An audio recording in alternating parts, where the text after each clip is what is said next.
नमस्कार दोस्तों, आप सभी लोगों का स्टडी IQ अकेडमी स्वागत है। आप सभी विद्यार्थियों के लिए महत्वपूर्ण क्लास लेके आ गया हूं फिर से दोस्तों BSTC के लिए। आपको पता है दोस्तों, अब BSTC के मात्र आपके पास 2 दिन का वक्त बचा हुआ है और इन्हीं 2 दिनों में आप लोगों को सब कुछ करना है। जितना भी अपन कर सकते हैं वो सारा काम अभी करना होगा। और आप लोगों से मेरा नम्र निवेदन है, आपने पुरानी क्लासें नहीं देखी है, 2-3 दिन में अपन ने डाली है, वो जरूर देख लेना। साथ ही में आप लोगों को बता दूं, कल सुबह मॉर्निंग में जल्दी हिंदी की क्लास लेके आऊंगा, आप उन भी क्लास को देख लेना, ठीक है ना। तो आप लोगों के लिए अब बहुत महत्वपूर्ण जो है कल का दिन होने वाला है। कल बहुत सारी क्लासें आने वाली है, बहुत इंपॉर्टेंट, और परसों भी, ठीक है ना। और पेपर देने जाओगे ना आप 1 तारीख को, उससे पहले भी आपको एक क्लास मिल जाएगी, ठीक है। और अभी से हमारी तरफ से आप सभी को best of luck, all the best. चलिए शुरुआत करते हैं क्लास को, क्योंकि अभी जो है बहुत महत्वपूर्ण 40% होने वाले हैं, बहुत इंपॉर्टेंट है आपकी परीक्षा के लिए। ये समझ लीजिए, पेपर ऐसे कैसे छपने वाला है, आप अच्छे से तैयारी कीजिएगा। और आप लोगों की तैयारी कैसे चल रही है वो भी मुझे कमेंट करके बताते रहा करो। चलिए दोस्तों शुरू करते हैं आज की क्लास को। ये रहा दोस्तों आज का महत्वपूर्ण प्रश्न। प्रश्न है, बरली का शिलालेख जो कि अशोक के काल से पूर्व का माना जाता है प्राप्त हुआ है, कहां से प्राप्त हुआ है आपको बताना है। और आप लोगों को बता दूं मित्रों, सभी विद्यार्थियों को ये PDF आपको Telegram group study IQ academy में ही मिल जाएगा, जिसका डिस्क्रिप्शन में भी लिंक है, या डायरेक्ट भी आप देख सकते हो। तो बरली का जो शिलालेख है जो अशोक के काल का है, अशोक के काल से भी पूर्व का है, कहां से प्राप्त हुआ था, तो बरली का शिलालेख अपन को मिला था अजमेर से। कहां से मिला था मित्रों, अजमेर से मिला था। नेक्स्ट क्वेश्चन, क्वेश्चन है, जयपुर के शासक जय सिंह सेकंड को सवाई की उपाधि किसने दी थी। तो जयपुर के शासक थे जय सिंह सेकंड, इनको सवाई की उपाधि किसके द्वारा दी गई। अच्छा क्वेश्चन है। तो सवाई की जो उपाधि मिली है जय सिंह सेकंड को, वो दी थी औरंगजेब ने। किसने दी थी, औरंगजेब के द्वारा इनको ये उपाधि दी गई थी। दोस्तों ये क्वेश्चन भी बहुत इंपॉर्टेंट है। क्वेश्चन इसलिए है क्योंकि आपको पता है 2019 में राजस्थान के निम्न से कौन सी झील है जिसमें बड़ी तादाद में पक्षियों की मृत्यु को लेकर आपको पता है समाचार में रही, और यहाँ पर बहुत बार पक्षियों के मरने की खबर लगातार आती रहती है। तो आपको याद रखना है सांबर झील। सांबर झील जो है, इसमें जो है ये पक्षी थे राज फ्लेमिंगो, इनकी जो है मृत्यु हो गई थी, इसलिए यह चर्चा में रही थी। झील आपको याद रखना है। अगला प्रश्न आपके लिए, मरु विकास कार्यक्रम में 1 अप्रैल 1999 से केंद्र और राज्य के बीच वित्तीय सहायता अनुपात कितना रहा है।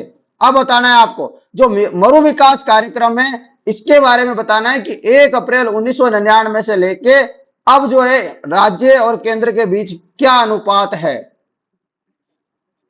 तो आपको याद रखना है 75-25 का, यानी कि केंद्र तो देती है 75% पैसा और राज्य देती है 25% पैसा मरु विकास कार्यक्रम में।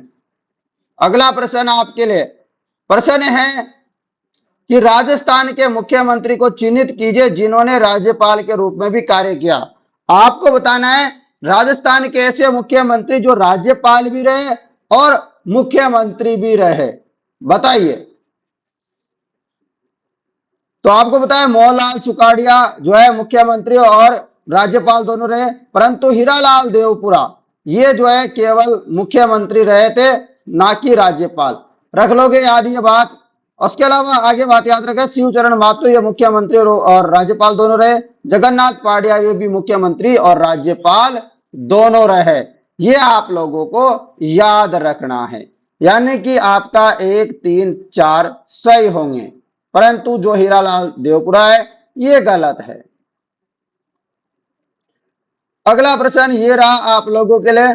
प्रश्न है मित्रों आप लोगों के लिए बहुत ही अच्छा सा प्रश्न है, 21 जून को सूर्य राजस्थान किस जिले में लंबवत चमकता है। तो आपको बताया ये सूर्य देव, ये अपना राजस्थान है और ये सूर्य देवता है जो यहाँ पर कर्क रेखा पर सीधा चमकता है। और कर्क रेखा आपको पता है हनुमान डूंगरपुर और बांसवाड़ा में होकर के गुजरती है। तो आपको पता है जो ये सूरज है ये लंबवत कहाँ चमकता है, तो ये बांसवाड़ा में सर्वाधिक लंबवत चमकता है 21 जून को, क्योंकि कर्क रेखा पर यह लंबवत होता है और कर्क रेखा बांसवाड़ा के मध्यमों के गुजर रही है। अगला प्रश्न आपके लिए, निम्नलिखित में से कौन सा मंदिर गुर्जर प्रतिहार वास्तुशैली का नहीं है। आपको बताना है कि गुर्जर प्रतिहार वास्तुशैली का मंदिर नहीं है। बहुत ही अच्छा क्वेश्चन है। और आपको बता दूं, देखो गोट मांगलोद का जो दधी माता का मंदिर है ये तो है, किराड़ो मंदिर भी है, किराड़ो सोमेश्वर का मंदिर भी है, ओसिया के सूर्य मंदिर भी है, परंतु जो चार चौमा का शिव मंदिर है कोटा में, ये जो है गुर्जर प्रतिहार कालीन का मंदिर नहीं है। ये गुर्जर प्रतिहार कालीन मंदिर नहीं है, आपको याद रखना है। ये गुप्तकालीन मंदिर जरूर है और कोटा में, ये भी याद रखना क्योंकि क्वेश्चन ये भी पूछते हैं। अगला प्रश्न है, चौहान वंश के संस्थापक सहस्मल की राजधानी क्या थी। चौहान वंश के संस्थापक सहस्मल, सहस्मल की राजधानी थी, मतलब सहस्मल से स आ रहा है और इधर भी सिरोही में स आ रहा है, तो सहस्मल की राजधानी थी सिरोही, रख लोगे याद। अगला प्रश्न आप लोगों के लिए, ये रहा अगला प्रश्न। प्रश्न है, राजस्थान में प्रधानमंत्री कृषि सिंचाई योजना का केंद्र और राज्य के बीच वित्त पोषण का अनुपात क्या है। तो वित्त पोषण का अनुपात क्या है, तो 60-40 का अनुपात है राजस्थान में प्रधानमंत्री कृषि सिंचाई परियोजना में केंद्र और राज्य का अनुपात। क्लास कैसी लग रही है दोस्तों, क्योंकि ये class very very very important है, अच्छे से पढ़िएगा, पूरी क्लासें ले लेना हमारी। निम्नलिखित में से कौन सा जो है यहां पर दे रखा है मिट्टी और जिला दे रखा है जो सुमेलित नहीं है, वो आपको बताना है। चलिएगा, बहुत ही बढ़िया क्वेश्चन है, बताना है। मध्यम काली मिट्टी आपको पता है बूंदी, बारां, झालावाड़ इनमें मिलती है, रख लोगे आज कोटा में इनमें। उसके अलावा लाल लोमी मृदा डूंगरपुर, उदयपुर इस एरिया में मिलती है। भूरी रेतीली कच्चारी मिट्टी आपको पता है भरतपुर, अलवर इन जिलों में मिलती है, परंतु जो लाल पीली मृदा है वो झालावाड़, कोटा वगैरह में नहीं मिलती है। अगला प्रश्न आप लोगों के लिए, प्रश्न है 1908 में स्थापित राजपुताना म्यूजियम कहां है। तो 1908 में स्थापित किया गया था राजपुताना म्यूजियम, ये कहां है। तो राजपुताना म्यूजियम दोस्तों कहां पर है, राजपुताना म्यूजियम है आपके अजमेर में। कौन है मित्रों, अजमेर में स्थित है Rajputana museum. Next question, question है आप लोगों के लिए यहां पर कि राजस्थान में छावनी बोर्ड की स्थापना कहां की गई है। तो आपको पता है अभी राजस्थान में छावनी बोर्ड कहां पे है, तो राजस्थान में भी छावनी बोर्ड की बात करूंगा मैं, तो ये नसीराबाद अजमेर में है। कहां पर है, नसीराबाद अजमेर में स्थित है छावनी बोर्ड। अगला प्रश्न, वर्ष 2002 से 2003 में राजस्थान में कितने जिले सूखे संभावित क्षेत्र रहे थे। आपको बताना है जो 2002-2003 में जो अकाल पड़ा था राजस्थान में, उससे राजस्थान के जो कितने जिले थे वो प्रभावित हुए। तो आपको पता है 32 के 32 जिले, उस समय आपको पता है 32 ही जिले थे, क्योंकि जो भरतपुर था वो तो बाद में बना था। भरतपुर बना था कि कौन बना था, प्रतापगढ़। प्रतापगढ़ जो है आपको पता है 2008 में बना था। तो उस समय जब 2002-2003 की बात है, उस समय 32 जिले थे और पूरे के पूरे जिले में क्या पड़ गया था, सूखा पड़ गया था राजस्थान में, रख लोगे याद। अगला प्रश्न, प्रश्न है मुख्यमंत्री जिन्हें एक कवयित्री पर विवादास्पद टिप्पणी के कारण त्याग पत्र देना पड़ा था। यानी कि एक ऐसे मुख्यमंत्री थे अपने राजस्थान के, जो उन्होंने क्या है, जो महादेवी वर्मा है उनके बारे में एक जो है टिप्पणी कर दी थी, उसी कारण उनको जो है मुख्यमंत्री पद से इस्तीफा देना पड़ा था और यह भरतपुर का मामला था। चलिए दोस्तों, ये जवाब हो जाएगा कि जगन्नाथ पहाड़िया जी जो थे उन्होंने जो है मुख्यमंत्री पद से इस्तीफा दे दिया था। अगला प्रश्न आप लोगों के लिए ये रहा दोस्तों, प्रश्न है रागड़ी किस बोली की उपबोली है। रागड़ी किस बोली की उपबोली है, तो रागड़ी मालवी की उपबोली है, रागड़ी की उपबोली है मालवी। नेक्स्ट क्वेश्चन, निम्नलिखित में से गलत युग्म की पहचान करें। आपको गलत युग्म को पहचान करना है। आपको पता है करौली प्रजामंडल के संस्थापक थे त्रिलोक चंद्र माथुर, सत्य बात है। उसके अलावा मेवाड़ प्रजामंडल के अध्यक्ष थे बलवंत सिंह मेहता, और यदि आपसे स्थापना करता पूछे तो माणिक्यलाल वर्मा होगा। उसके बाद झालावाड़ प्रजामंडल की बात करें तो मांगीलाल भव्य, और बीकानेर प्रजामंडल की स्थापना करने वाले की बात करें तो मग्गाराम वैद्य है, ना कि पंडित हरिनारायण शर्मा। पंडित हरिनारायण शर्मा का संबंध है अलवर प्रजामंडल से।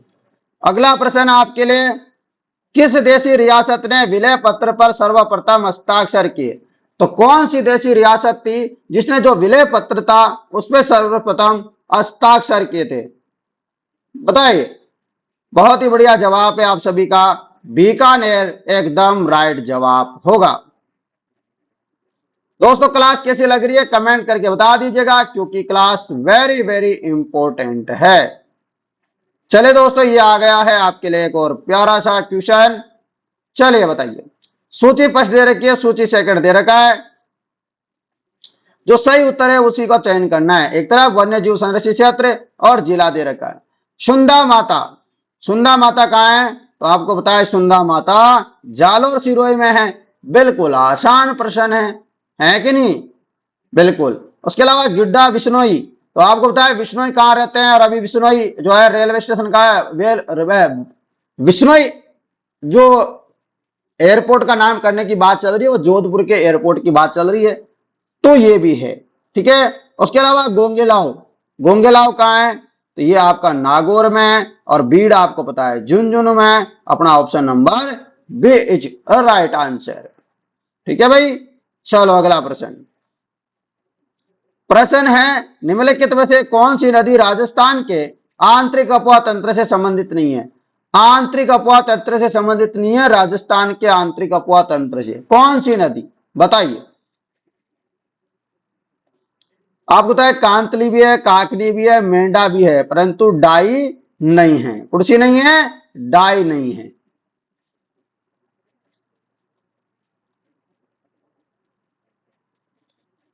अगला प्रश्न, डंग गंगदार उच्च भूमि में अवस्थित है। सारे क्वेश्चन इंपोर्टेंट है। पीडीएफ आपको टेलीग्राम पे मिल जाएगी, और मुझे बताना 40 में से आपके कितने प्रश्न सही होते हैं आज। डंग गंगदार उच्च भूमि में अवस्थित है। कहां पे अवस्थित है?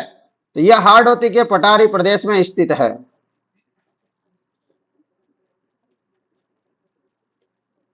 अगला प्रश्न, मुकाम प्रसिद्ध है। मुकाम क्यों प्रसिद्ध है? मुकाम प्रसिद्ध है, मुकाम जो स्थान है ये क्यों प्रसिद्ध है? तो ये विश्नोइयों के लिए प्रसिद्ध है। विश्नोई संप्रदाय उनके लिए मुकाम प्रसिद्ध है।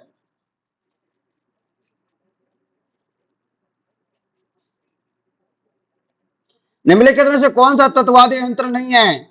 आपको बताना है जो तत्ववादी यंत्र नहीं है। तत्ववादी यंत्र का मतलब होता है जिसमें तार होते हैं, उसको तत्ववादी यंत्र बोलते हैं। बताइए।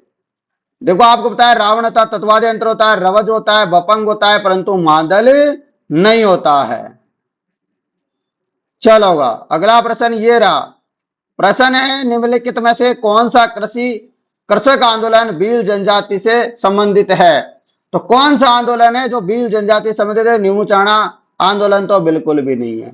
तो भील जनजाति से संबंधित आंदोलन कौन सा है? यहाँ पर आपको पता है मेवाड़ पुकार भी नहीं है, जकात भी नहीं है, परंतु भगत जो आंदोलन है जो गोविंद गिरी जी ने चलाया था, यह किससे संबंधित है? यह भील जनजाति से संबंधित है। अगला प्रश्न आप लोगों के लिए ये रहा। जहांगीर और सर टॉमस रो की सन 1616 में प्रथम व्यापारिक मुलाकात राजस्थान के किस किले में होती? तो आपको पता है अजमेर में एक किला है, उसका नाम है अकबर का किला। यहां पर ही जो है इनकी मुलाकात हुई थी सर टॉमस रो की जहांगीर से। अगला प्रश्न, लकड़ी के बने देव विमान जिनकी देव जूलनी एकादशी पर झांकी निकाली जाती है उन्हें क्या बोलते हैं? उनको बोलते हैं बेबाण। लकड़ी के बने होते हैं, देव विमान होते हैं, और जल जूलनी जो 11 आती है उस दिन जो है निकाले जाते हैं, तो आपको याद रखना है बेबान। अगला प्रश्न, प्रश्न है भील जनजाति की स्त्रियों द्वारा पहने जाने वाला लंबा घाघरा जिसे किस नाम से जाना जाता है। तो भील जनजाति की जो स्त्रियां होती है वो लंबे लंबे घाघरा पहनती है, उस घाघरे को किस नाम से जानते हैं? तो उस घाघरे को बोलते हैं खछाबू। कौन सा बू? खछाबू कहते हैं उसे। क्या कहते हैं मित्रों? कच्छाबू कहते हैं। अगला प्रश्न आप लोगों के लिए, ये रहा प्रश्न। प्रश्न है राजस्थान के निम्नलिखित में कौन से संवैधानिक पदाधिकारी राज्यपाल द्वारा नियुक्त किए जाते हैं लेकिन उन्हें राज्यपाल द्वारा हटाया नहीं जा सकता? मतलब राज्यपाल लगा तो सकता है, हटा नहीं सकता। तो आपको याद रखना है मित्रों कि महाधिवक्ता को तो ये हटा सकता है, लगा सकता है, इसमें कोई समस्या नहीं, परंतु जो राज्य निर्वाचन आयुक्त होता है इसको हटा नहीं सकता। राजस्थान लोक सेवा आयोग के जो सदस्य होते हैं या जो इसके अध्यक्ष होते हैं उन्हें लगा तो सकता है, हटा नहीं सकता। यानी कि जवाब हो जाएगा केवल सेकंड, केवल सस्पेंड कर सकता है, बर्खास्त कर सकता है, हटा नहीं सकता एकदम। अगला प्रश्न, किसकी अध्यक्षता में मीणा जाति का एक विशाल सम्मेलन अप्रैल 1944 में नीम का थाना में हुआ था? तो नीम का थाना में एक जो है जबरदस्त विशाल सम्मेलन हुआ था 1944 में, ये किसकी अध्यक्षता में हुआ था? जवाब हो जाएगा मगन सागर जी महाराज की देखरेख में हुआ था। नेक्स्ट क्वेश्चन, क्वेश्चन है विश्व पर्यटन दिवस कब मनाया जाता है? विश्व पर्यटन दिवस कब मनाया जाता है? तो विश्व पर्यटन दिवस मनाया जाता है 27 सितंबर को। अगला प्रश्न, अविका कवच योजना का संबंध किस पशु से है? तो आपको पता है अविका कवच बीमा योजना का संबंध है जो भेड़ होती है ना, सिप होती है ना, उससे संबंधित है। अगला प्रश्न आप लोगों के लिए, ये रहा प्रश्न। आपको बताना है बांध दे रखा है, एक तरफ बांध है, एक तरफ जिला है, जो गलत है वो बताना है आपको। पाचना बांध आपको पता है करौली में, मेजा बांध भीलवाड़ा में है, और जवाई बांध जालोर में है क्या? नहीं। कहां है? पाली में है। तो ये गलत है। चाकण आपको पता है बूंदी में है। रख लोगे याद या कुछ और बताना पड़ेगा आप लोगों को इसका जवाब? ठीक है, रख लोगे याद। जवाई बांध पाली में है। नेक्स्ट क्वेश्चन, 1857 के विद्रोह के समय राजस्थान का एजेंट टू गवर्नर जनरल कौन था? जीजी कौन थी अपने राजस्थान की 1857 में? बताइए। जवाब जाएगा जॉर्ज पैट्रिक लॉरेंस। कौन था? George Patrick Lawrence. तो कैसे याद रख लोगे? अभी किसका नाम चलता है हल्का फुल्का राजस्थान में, डर जाती है जिससे सरकारें भी, जिससे बहुत लोग डरते हैं, इससे सलमान खान डरता है। तो कौन है? लॉरेंस बिश्नोई। तो ऐसे नाम याद रखो कि उस समय एजीजी था तो मामला गड़बड़ था, अभी जो है बिश्नोई साहब है। ठीक है ना? तो ऐसे आप रख सकते हो कि Lawrence Bishnoi, George Patrick Lawrence. तो ऐसे आप थोड़ा मिलता जुलता 2-4 बार याद नाम सुनोगे ना तो आपको याद हो जाएगा। अगला प्रश्न आपके लिए, दयाराम साहनी, नील रतन बनर्जी, कैलाशनाथ दीक्षित किस सभ्यता के उत्खनन में मुख्य भूमिका रही? आपको बताना है इसके बारे में। जवाब हो जाएगा बैराट। क्या हो जाएगा? बैराट हो जाएगा। राजस्थान में आपको बताना है इनमें से कौन सा कथन सत्य है। आपको बताया इसका आधार, जो राजस्थान का आकार है उसका आधार जो है विषम कोणीय चतुर्भुज के समान है। पहला ही कथन क्या दे रखा है? सही दे रखा है। उसके अलावा जो 69 दे रखा है ना कि इसका उत्तर से दक्षिण विस्तार 869 होता है, गलत। 826 होता है। कितना होता है? 826 होता है। रख लोगे याद, 826 किलोमीटर होता है। इसकी स्थलीय सीमा की लंबाई 6920 नहीं 5920 होती है, और इसकी जो क्षेत्रफल है वो 3,42,329 नहीं 3,42,239 होता है। ये आपको याद रखना है क्योंकि ये इंपॉर्टेंट है और आपको याद होना चाहिए। अगला प्रश्न ये रहा। प्रश्न है, तेजाजी से संबंधित निम्नलिखित में से कौन सा स्थान है जो गलत है? तेजाजी के बारे में आपको याद होना चाहिए सब कुछ, क्योंकि आजकल तेजाजी के क्वेश्चन भर भर के आते हैं, भंडारा की तरह आते हैं वैसा। तो तेजाजी के बारे में बताओ, इनमें से कौन सी बात गलत है? आपको बताया खरनाल में तेजाजी का जन्म हुआ था, सुरसुरा में इनकी समाधि है, पर्वतसर में इनका अच्छा सा क्यूट सा मेला लगता है, और पनेर में क्या था इनका बताना है आपको। क्या सासरा था या कुछ और था? अगला प्रश्न, प्रश्न है मारवाड़ के प्रसिद्ध गुड़ला उत्सव। मारवाड़ में पता है आपको, जोधपुर में गुड़ला उत्सव मनाया जाता है। गुड़ला उत्सव, गुड़ला नृत्य की शुरुआत जोधपुर के किस शासक के काल में हुई थी? तो कौन सा शासन था उस समय, किसका था? तो उस समय सातल जी थे। कौन थे? राव सातल ने शुरू किया था गुड़ला उत्सव। नेक्स्ट क्वेश्चन, क्वेश्चन है गिलुंड सभ्यता किस नदी के किनारे फैली हुई है? तो गिलुंड सभ्यता किस नदी के किनारे है? गिलुंड सभ्यता आपको पता है बनास नदी के किनारे। किस नदी के किनारे? बनास नदी के किनारे। अगला प्रश्न आपके लिए, प्रश्न है राजस्थान में ड्यून मुक्त ट्रैक्ट पाया जाता है। तो राजस्थान में ड्यून मुक्त ट्रैक्ट कहां पाया जाता है? जवाब हो जाएगा आपके बीकानेर, जैसलमेर, फलोदी, पोखरण। यहां पर ड्यून मुक्त जो है ट्रैक्ट आपके पाया जाता है। रख लोगे याद, इंपॉर्टेंट क्वेश्चन है ये। चलिएगा,